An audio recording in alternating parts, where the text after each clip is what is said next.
บายดีพี่น้องวันนี้มาตึกเบ็ดคือเก่าเมื่อใหญ่กำลังแลนที่ออกไปทะเลกำลังที่ออกนอกกลางทะเลแยกเรื่องไปต่างมัน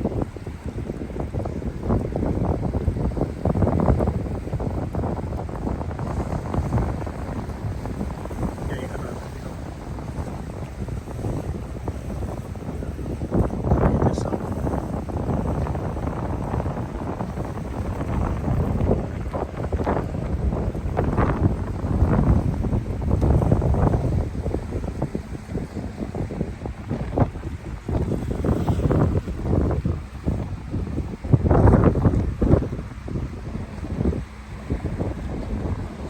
ทำปันใหญ่